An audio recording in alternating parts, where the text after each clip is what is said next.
Hey, welcome back to the Positive Side Podcast. I got to spit that out. It's my own show. I can't even spit it out right.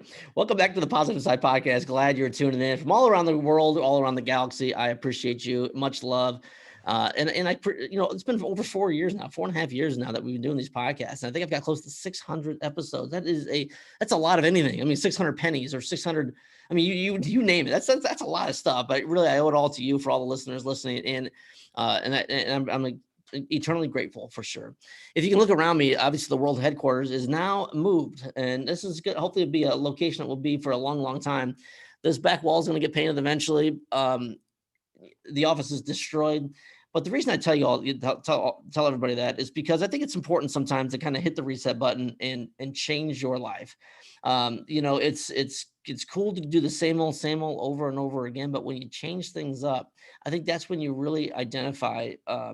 A couple different things. You identify your strengths, you identify your weaknesses, but you also become more happy when you change things up. And that is my guest today, Becky Morrison. Well, she was an actual attorney. She said, I'm done with this being an attorney. I want to focus on people and allow them to untangle their happiness in their lives and become better. So Becky, welcome to the show.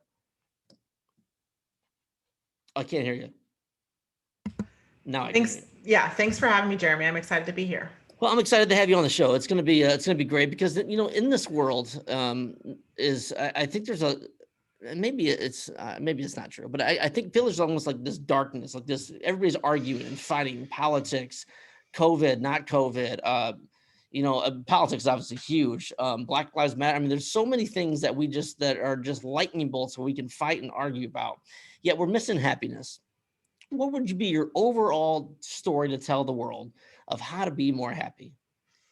Yeah, I mean, that's a great way to pose the question and kind of a good framework for it. And my overall story to tell the world would be that happiness isn't actually about radical transformation, and it's not about resolving all the tension. Happiness is about connecting with yourself so that you know how you can inject more joy into your life every day without necessarily tearing down the walls of the office, so to speak. Yeah. That said, that doesn't mean that sometimes you don't have to transform or you don't have to tear down the walls, but then it's being empowered with the tools to know how you're going to rebuild in a way that's going to sustain your happiness. And which way? Because while you're talking about happiness, a couple of things popped in my head. The first thing was, the obvious answer is who if you're depressed, your life's out of control. But I would also argue that I think that really, even if your life isn't out of control, if you can help and identify a way to become more happy, why wouldn't you do that? What type of client do you work with? Is it the person that is just, their life is just miserable and it's a wreck? Or is it just someone seeking to be more happy? I mean, so the way I typically describe my ideal client is it's the successful but unsatisfied high achiever who's looking to find their happiness recipe so that they can live happier, lead happier, or build a happy business. So it's actually somebody sort of in the middle ground, not somebody who's looking around and saying, oh my gosh, my life's miserable, I don't even know where to go. But it's more like the person who has my story. And I'll tell you a little bit about my story. You said it, I'm a lawyer, right? And when I tell people I'm a lawyer and now a happiness coach, they're like, what the what? Like, how did that happen? Yeah. And the story starts like this. I was a kid who grew up and did all the things I was supposed to do. I got the good grades, went to the good college, worked for a couple of years, knew I was going to go back to graduate school, kind of flipped a coin between business school and law school, ended up at a well-respected law school, which landed me in a really solid law firm job as a litigator on the partnership track, making good money. I was married, had a daughter at the time.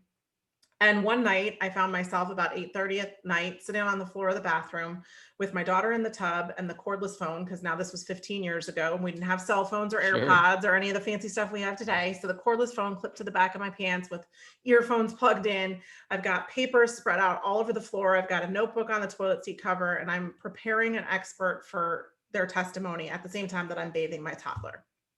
And I had two thoughts in super quick succession. The first thought was, I am a literal rock star. Like, this is who says you can't have it all? Like, I literally have it all right now. I'm doing it all. And the next thought I had was, I am doing it all, but this is exhausting. And I don't know if I'm really happy.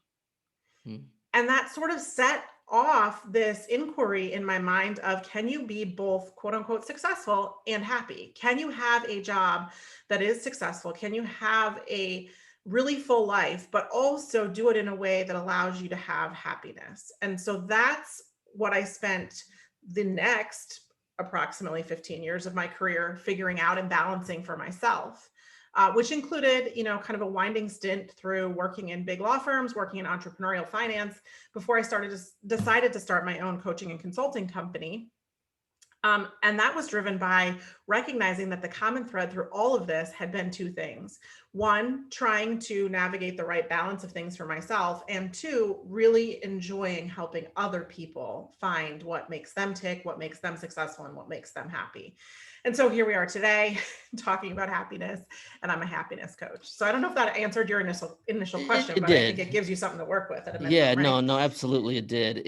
And I'm curious about this moment that when you're in the bathroom with, what you said, your son or daughter? Daughter. Yep. I apologize. So I didn't say, so you're okay. good. You're with your daughter and you got all this stuff. Is that like the light goes off? Is it an aha moment? Because I think, or was that the only, or is there multiple aha moments? Because I think what happens in society, especially with extremely successful people, they're blind to their moment, to the aha moment. They're saying, oh shit, my life needs to change or else. But what happens is they continually go down that path where it gets busier and busier and busier. And you have these moments, but you don't even recognize them for what they are because you're so driven and so passionate and you gotta the next deal and all this other shit going on in their life.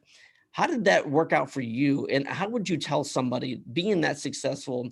I mean, obviously that story I know that story resonates because that's most people, and they do it until they break down. And unfortunately it's a meltdown at the end. What was your moment? And talk to other people out there right now that are extremely busy that may just don't know what reality is. They don't know how to stop. What would you say to someone like that?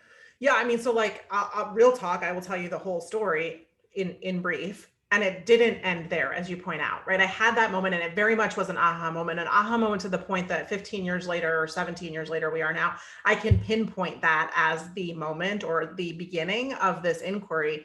And I remember kind of struggling with, well, I know that I want to be a more present parent. I know that this isn't it for me, but how the heck am I going to figure out what is it for me? And like, I don't even know if I can, like, I'm kind of locked into this. The money's good. The prestige is good. This is what I'm supposed to be doing. All of the thoughts that one has as they're facing this, right?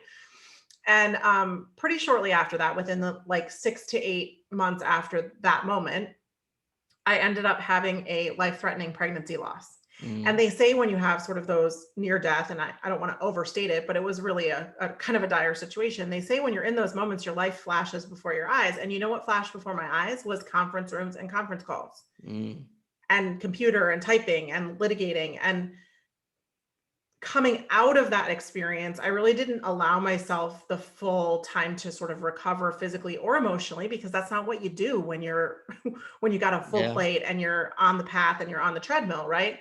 But as I sort of integrated that experience, I woke up more and more to how that bathtub moment fit into that flashing before my eyes moment. And is this really the legacy that I want to leave? Yeah. Is this really the story that I want to be written about my life? And that, combined with a few other sort of like nudges, were the things that got me to really seriously think about how to change it and to feel like changing it, despite it feeling weird and uncomfortable and scary and maybe like hard to explain to people, was going to be critical to my survival. Yeah. It reminds me of the story that one of my moments that it wasn't even my moment. It was a buddy of mine was telling this story, and he was telling that he was on an airplane and he's looking like across the aisle from someone scrolling their pictures in their phone. And this guy's flying somewhere else. He's flying there, flying that. And he said to himself that day, he's like, I don't want to live my life through photos, because he's getting all these pictures texted him from his wife and what their kids are doing. And that had such a realization to me, like, wow, because I've been there. I've looked at the guy across the scrolling his photos, or, hey, look at my son did today on my phone. But most people don't even realize what the reality of that situation is. When you say, look at my son's baseball game. Okay, why don't you go to the baseball game? We're missing that connection. Yeah. Is that something you like? Take me through one of your clients. Do you work with your clients to figure that stuff out, or what do you recommend to them to become more happy? I mean, so like where I would start with a client, right? One of the challenges I think we have with happiness is, I mean, so I said I don't typically work with people who are like really in desperate straits around, like I'm truly miserable. And but I do work with clients who often come to me who say like they've hit that point. This is not working and I don't know how to fix it, right? Yeah. And our tendency, especially as driven people, high achievers, when something's not working, what do we like to do? Change it, fix Sure. it, move, do something. And what I think happens with happiness when we do that is we spend a lot of time escaping unhappiness as Mm. opposed to building happiness. And so, actually, the first thing that I like to do with my clients is really get them to take a pause, fully land in their current situation, take stock of what's in their life. And I mean the full, I work with a lot of, again, really driven professionals. So it's not just about work life, but it's like what's in your whole life, what's taking your time, your energy, and your resources. And then let's figure out what's actually important to you in this season. What do you want to be spending your time, energy, and resources on in this season? And then we can begin to architect a life that allows you to do that. But until we kind of land where you are, and connect with what matters to you, it's real hard to be escaping your unhappiness in a way that will provide you lasting happiness. You're exactly right, and again, what's going through my mind when you're talking about that is that I think when you had these conversations with people that I think, and again, I may be way out, but I don't think so, that you would talk to a professional and say, "My life is great. I just need to be a little bit happier." However, when you get down to the core things and when you start puking it all out, I bet there's got to be some pretty powerful experiences where people realize, "Holy shit! Like maybe I'm not as happy as I thought I was, and I need to change this."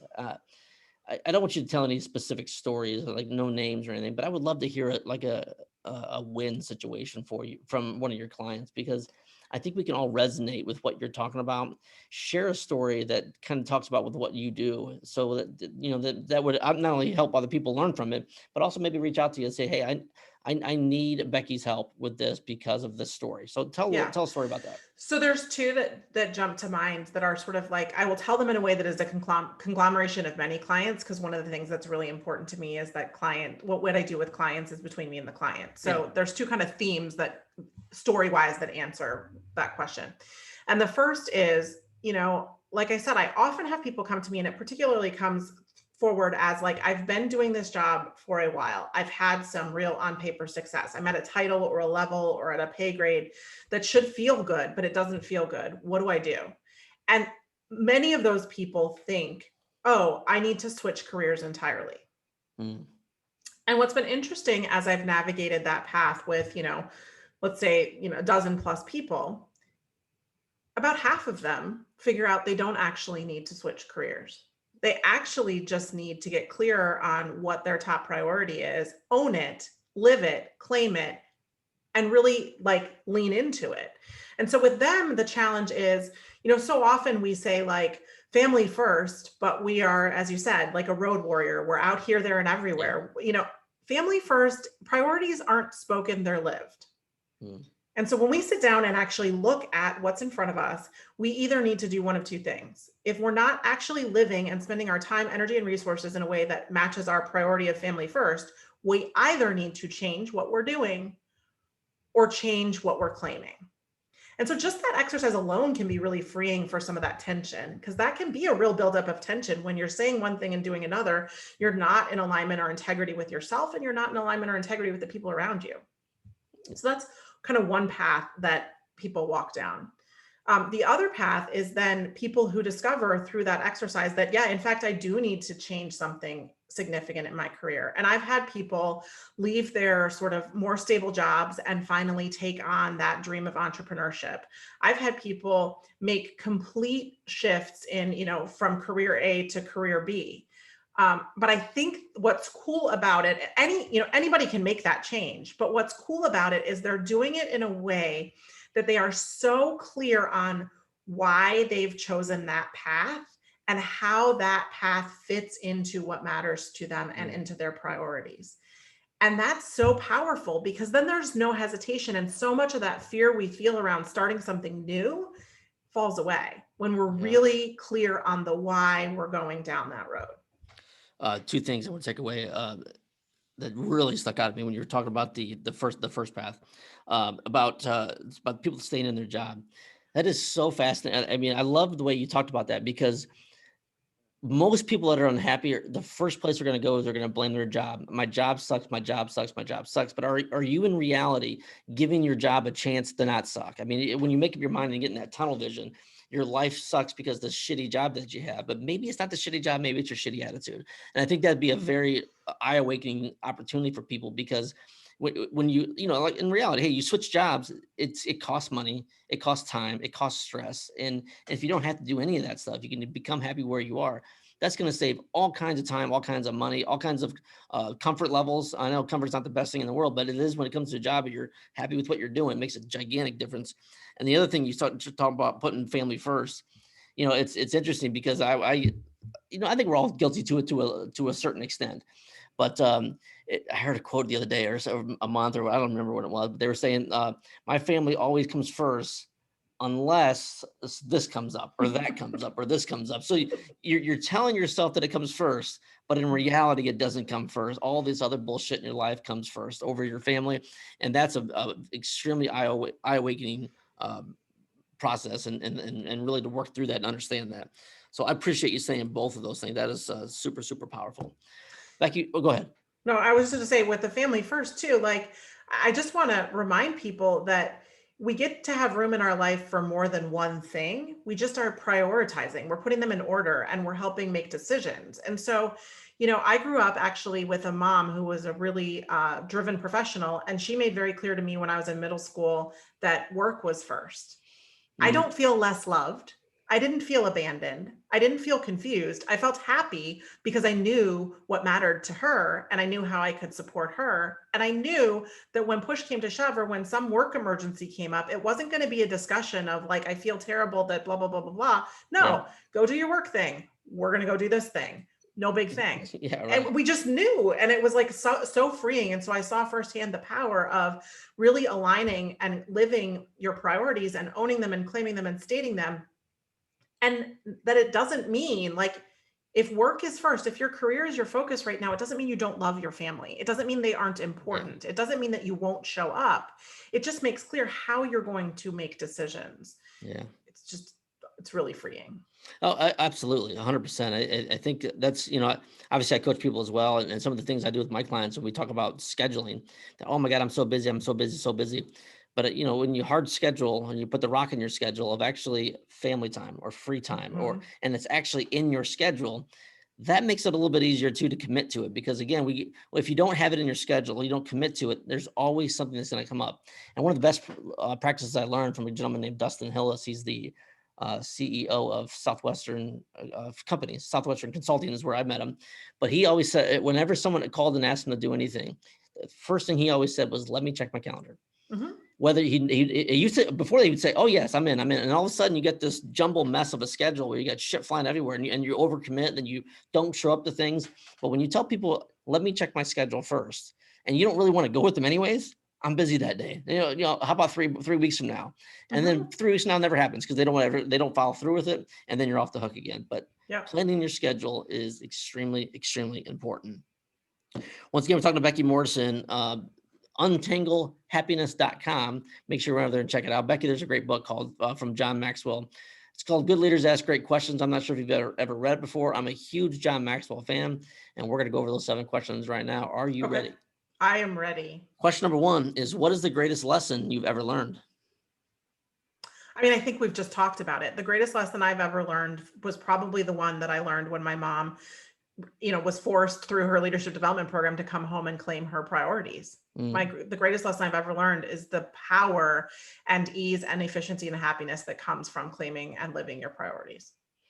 you know, the one thing, I'm going to talk about what you just said there, but briefly, and I'm sorry to go on a tangent in the middle of this No, that's podcast, but fine. this is interesting. When my wife and I have been separated for 2.5 years. All the listeners know it, so it's not. Maybe the first time you've heard it, but Yeah, yeah, everybody but else it's not knows. news to Yeah, everybody everyone else has else. heard this story before. But when you talk about prioritizing the most important things in your life, I'm moving back into the house with her and the kids, and our relationship will never be it'll never happen again. And I get that, and I understand that she doesn't want to, and I don't want to, and we're totally cool with that. But if you're going to be true to your priorities, my priorities are my kids. I don't know I don't know, it's still relatively new because tomorrow will be the first day I'm officially 100% back in the house. Yep. But what you're saying makes sense. And it's like, I'm blindly going and trusting what you're saying and trusting what I'm telling myself. I'm just walking into this thing. But if my priorities are correct and the priorities are my kids, this is the best possible decision I could possibly make because that's my number one priority. And I think going into the situation like that, some people think, "Oh, Jeremy, you're crazy. That doesn't make any sense.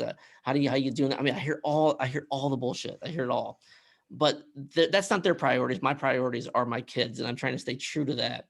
So it'll be interesting. This is like the ultimate trial by firing squad. Like I am gonna go in there and figure it out, because that is my number one priority. So I'm glad you said that. So I had to go on that little tangent. I apologize. Well, good luck. And I think it's amazing. And I think you've got the hook, right? Which is, as you face challenges, which are inevitable in life, how to make the decision, how to weigh it and how to measure it. Cause you're real clear on why you're doing what you're doing. And it's, it's like, how does this impact my kids? What's the best way to handle it? It's again, this is selfishly for me, but it's going to impact my personal life for sure. But that's not my priority. And that's what goes back to if my number one priority is truly my kids, then none of that other shit matters. Nope. So it'll be, it's going to be so interesting tomorrow. Oh my God, it's going to be hilarious. And, but I also take this back too. Like I've also changed my, I think I've become a better person the last few years. You continue to work on yourself. So when you go back into the situation, you make that decision. This is what I'm going to do. This is my number one priority. It's not like I just decided, okay, I'm going to flip a switch today. I've been working on these things and reading books and trying to become better. And it's a great lesson for anybody out there, no matter what you're going up against. Don't expect things to just happen instantly. You got to work on them. Zig Ziglar said it best. I put it on my Facebook page today. It says, motivation is like bathing. If you don't do it every day, you start to stink. And it's so true because if you don't do stuff like that every day, you start fading away.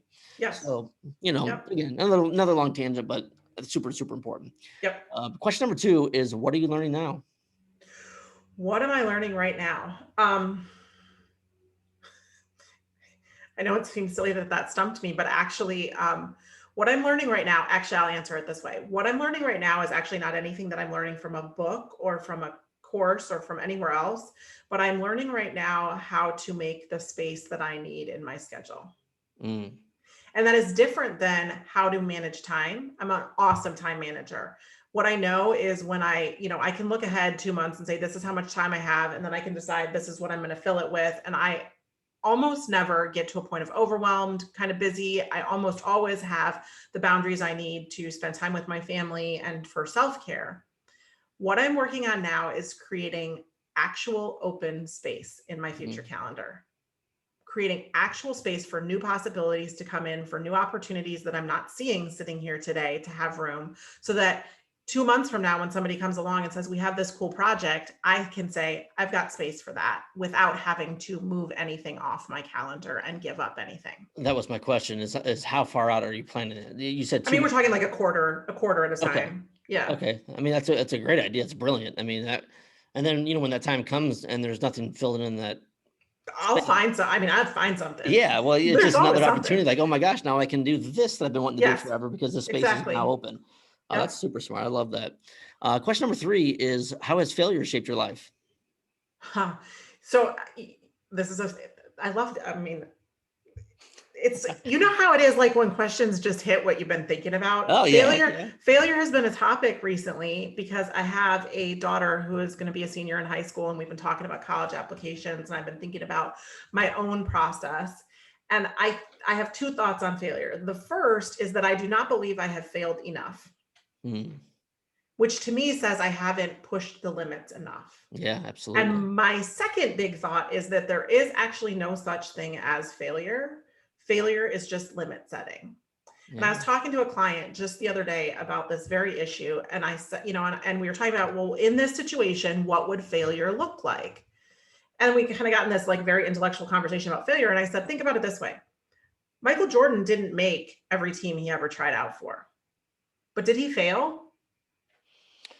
No, absolutely not. You know what I mean? Like that He ended just, up okay. yeah, like that just spurred him on to do what he needed to do to actually arrive at the next level of skill. And so like, then I'm really especially bummed that I haven't hit these failure edges, because it shows me, like I said, I haven't found these limits and I haven't pushed myself the way that I need to do. So maybe with some of that new space that I'm creating, I can find new opportunities to fail. I'm gonna put on my whiteboard here in my brand spanking new office that's trash. I'm gonna put right on there, I haven't failed enough. And I think that is so powerful because, I've asked the question, I don't know, hundreds and hundreds and hundreds of times. But I've never gotten that. It's always, and a lot of the answers are very similar. Most successful people have their heads on right, understand that failure is something, it's just a description that we use when things don't go the best. But in reality, there is no such thing as failure. But not having failed enough is a great lesson for people out there that you say, well, I wouldn't do that. I don't want to take that chance. Well, you got to take that damn chance, because if it fails, so what? At least you took the chance. But if it doesn't fail and you actually springboard yourself, I mean, my gosh, all the opportunities in your life, it's crazy. I just talked about this on another podcast I was doing about if you had two lives and we had one life that you've never made one failure ever, and the other life where you failed constantly, you're going to be 10,000 miles ahead of the person that's never failed. It just blows me away when people don't understand how powerful that is. Yep. Question number 3 is, who do you know that I should know? Or question 4. Oh, that's a good one. I know a lot of people. Who do I know that you should know? Yes. Well, you're thinking about that. I'm going to tell you something that you should know. And Okay. he just popped up in my head, so that's the only reason I'm going to tell you. His name is Dave Anderson. Okay. Dave Anderson is now I'm heavily in the automotive industry, but Dave Anderson has been on my podcast, I think 3 times. He's written 30 books probably. His mentor was Zig Ziglar. Okay. He worked with Jim Rohn, but Zig Ziglar was his go-to. He's worked with John Maxwell, but he's got a podcast, The Game Changer Life, which is just amazing. He's got a new book come on. I'm going to email him when we get done here. We get back on the show, but that guy right there is amazing. He is in his probably mid to late 60s, but just so genuine, so kind, so brilliant, so successful. And he's always and this is what I love about super uber successful people that get it, is when I email him, Jeremy Todd in Fort Wayne, Indiana, he always responds back, and it's him personally. That's cool. It's him personally. And I love him for that, because it just shows no matter how far you are, no matter how big you are, how big you think you are, you can always learn something from anybody else that's way, way less than you. And that's what I love about Dave Anderson. I'm going to connect you guys. Okay. So why I paused is because I've had the great good fortune of like really expanding my network significantly over the course of COVID, which I feel like is maybe not the norm, but it's just how it's worked out. And so I'm like, who do I not want you to know? But I'll tell you who came to mind. It's a podcast I just appeared on recently. His name is Brandon Straza, and it's called The Mastermind Effect. And he's just an interesting guy. He's got a really sort of diverse business history and is now passionate about helping people connect with the resources that they need to grow as people. So I would like to make an introduction. That would be great. I would love it. I'd get him on my show and I'll get on his show, and everybody will be a kumbaya. It'd be great. And but that's the brilliant thing about podcasts. You know what? You should start a podcast. Well, so I have a podcast, but it's not an interview style podcast. Oh, well, that's cool. And on the agenda is the potential of adding an interview style podcast, because I really like connecting with people, and that's the one thing that this existing one doesn't bring me. But the power of podcasts now. I mean, this has given us, we've been talking now for 30 minutes, but how often do you have a conversation with just one person, completely dialed in for 30 straight minutes with no distractions, it's the best. It's literally the best. It is the best. And I've learned so much from these conversations. I absolutely love them. So that's why podcasting to me is the best thing in the world. Yes. And I would love to be connected with the other guy. And then when you do your podcast, you got to get me on your show. For sure. I mean, that's the other thing, like already as I think about it, it's funny. You're like the third person in a week to suggest that to me. And I already think about like, who are all the fun people that I'd want to have on to talk and connect with. And like, you got to ask me, and I heard a little bit of your story, but I certainly don't have the depth of it. And so, Stay tuned for more Oh, absolutely. information. There's another guy you should write down, Danny Bader, Okay. Bader. He, oh my God, this guy, I can't talk about him enough. He actually died. He had a ladder and it hit an electrical wire and it killed him and his buddy. His buddy died, completely died. And he was dead for I don't know how long. And he swears that he met God, went to Mm. heaven and saw it. He's got a book called I Met Jesus for a Miller Lite. I think that's the name of the book. So Danny, if Okay. you're listening, sorry about that. But he's got 2 or 3 books. But you should follow him on Okay. Facebook because the way he speaks is so eloquent and beautiful. And he tells these stories about life. And I'm just like, damn, Danny, so good. But I'll tell you the same thing. I'll text him randomly. Hey, Danny, what's up, bro? And he'll get a response right back from Right Danny. back. That's He's so great. cool. He's great too. That's So so those are cool. the 2 people, Dave Anderson and Danny Bader. Awesome. Question number 5 is what have you read that I should read? I'm guessing you've read probably a lot of the things that I've read, but have you read The Big Leap? No, I have not. So that is my answer then. You should read The Big Leap. It is by Gay Hendricks. And it is, I don't know where you are on the spiritual spectrum, but it is a little bit spiritual leaning in the sense that it talks about the both nervous system and energetic ways that we limit ourselves at the upper limit. Not like that we're scared of change, but that experience that we have sometimes when things get too good and then it all goes to hell is really about our upper limit problem. And that has been really interesting for me to think about as I grow and expand into this new space. That is interesting. I'm definitely gonna check that one out for sure. Question number 6, I believe, is what have you done that I should do?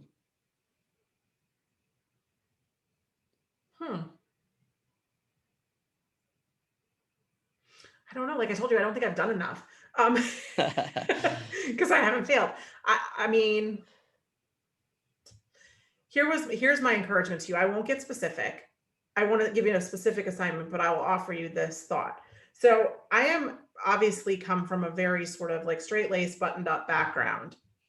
As I have grown, I have found that sometimes you need to introduce new modalities, new techniques, just to expand your knowledge and horizons. Sure. So a couple of years ago, when I was in a really difficult patch, I decided to try Reiki. Okay. Which is energy healing. Okay. Yeah. I don't know where you are on the spectrum. Again, I wasn't even sure I really bought into it, but what I knew is I needed to do something and I wasn't ready to talk about it yet. So Reiki is just about showing up and like getting some energy work done. I'm here for it. And it was transformational for me. So my encouragement to you is not that you have to do Reiki, but that to try some modality around personal growth, personal healing, or personal development that you are not quite sure you buy into, but have been curious about. You know, I'm out there. I love all that stuff. I love walking barefoot in the grass. I love meditation. I'm huge on that, but this is going to be way out there for you. What I really want to try right now is I want to I had a gentleman named Jonathan DePotter on my show. He's the founder of Behold Retreats. Okay. And he has these retreats all around the world in the most beautiful places, but what they're based on ayahuasca and psilocybin. So, and they're guided trips basically. And some of the stories and some of the things coming out now that it's legal in I think 3 states now. It's great for PTSD and you can microdose on it now. That's what I really want to try. Do it. And Jonathan reached out to me last 2 weeks ago, and I'm scared to respond back to him. I already know what he's going to do. He's going to say, Jeremy, when we get together, and I'm a little intimidated. Like the ayahuasca way, like it's you can start puking. Your body starts hurt. Yeah, and I don't know if I want to do that. I'm a little bit of a wuss when it comes to stuff like that. But the psilocybin and someone I trust, that is more interesting. Oh my gosh. I don't know. I'm just really worried. I'm scared of it. I'm worried of it because I think about things so much and overthink things and process things. And man, I don't know what's going to come to me. I just think you should do it. I think you should do it with me. I think you and me, Behold Retreats, Jonathan DePotter, you can find him everywhere on social media. Yeah. He's the best. Yeah. I mean, I think I've been shall be headed in that direction. Like I'm definitely, Reiki was the, what am I trying to say? Like the starter drug. Yeah. And so I've definitely expanded my spiritual practices, consciousness experiences. But my point is just like, it was so important to go outside my comfort zone to break Yeah. through that barrier. So that's really what I was trying to convey. So I'm here for it. That's Well, you awesome. need to research Jonathan Potter at Behold Retreats. All right. Make sure you check him out. He is the bomb. I love that dude. And watch it. You can listen to the podcast between him and me. Yeah, I'll find it. I had no idea what I was talking about when I was talking to him. And he explained everything so beautifully. He lives not in Taiwan. He lives in some Asian island in the middle of nowhere. Awesome. I'm like, dude, just cats like walking around in the back behind him. I mean, dude, he's like the perfect description of that. Yeah. But yeah, check that out for sure. All right. Final question. Becky Morrison in the house, untanglehappiness.com. Make sure you check her out. Becky, how can I add value to you? I mean, I think you already have, right? Like giving people, and it's not just me, by giving people this platform to share what they're thinking about, what they're working on, and then also to learn from you. I think it's a real big gift that you're giving, not just to your listeners, but to your guests and to the world. I appreciate that. You're too kind. I love doing this podcast, and it's helped me, work through a lot of things by being extremely authentic with my listeners. And this is kind of bizarre, but this is what I love the podcast. And I'm definitely gonna check your podcast out, because when you said it's just you, those fascinate me as well. It's a little bit of a different twist. It's me and a co-host, and we're both lawyers turned coaches. And we are what we wanted to do was give people a way to see what coaching looks like, but in a non-threatening way. So we're doing a Sex and the City coaching podcast. Oh, perfect. I love it. So Absolutely. It's like a pop culture, and we try to coach the characters of Sex and the City, but it's been a lot of fun. Well, the podcasts are great. I mean, they allow you to tell. I feel more comfortable telling all of my listeners around the world. I feel more comfortable talking to them than I do my own family. Well, I mean, yeah, it is what it is. I mean, right. That's how it is. Diary that I just puke out and spew a bunch of nonsense out half the time, but it's just so damn funny, and I love it. It's made me grow so much in the last few years, and I don't know where I'd be without it. So for sure. Becky, tell everybody around the world where they can find you. I mean, you've said it a couple times, but it's one-stop shopping, untanglehappiness.com. You can find the book there. You can connect with me on social media there, and you can learn all about my background and my work. Well, I appreciate you coming on the show. It means a lot to me, and time's very, very important to me. And so I appreciate you sharing some of your time. It's the most important asset we have. Obviously, if I can do anything for you, obviously reach out. But for everyone around the world, make sure you reach out to Becky. Obviously, and what's beautiful about this podcast is there's people listening that are making millions of dollars a year to making nothing, $0 per year. But the people that are extremely successful that need help. And I think that's the biggest thing. Sometimes these people are afraid to reach out. They're scared. They're worried about what other people will think. Reach out to Becky Morrison. At least fire up a call, see if you guys are a good fit. Hey, I mean, you never know, but you got to take that first step, as Becky was just talking about, getting out of your comfort zone. Maybe that's the comfort zone step you need to get out of. Again, check her out all over subscribe to all her social media. Run over to iTunes for me and leave those 5-star reviews. It allows other people to find the show. And for the love of God, would you please subscribe to me on YouTube? It's killing me. My goal was 1,000 subscribers by July 1st, and I'm nowhere close. I'm at 198, I believe, which is still a win, But please, for the love of God, run over there to YouTube and subscribe. I had much, much love for you there. I say that every single episode, and I mean it from the bottom of my heart. You've got greatness within. Like always, this is The Positive Side.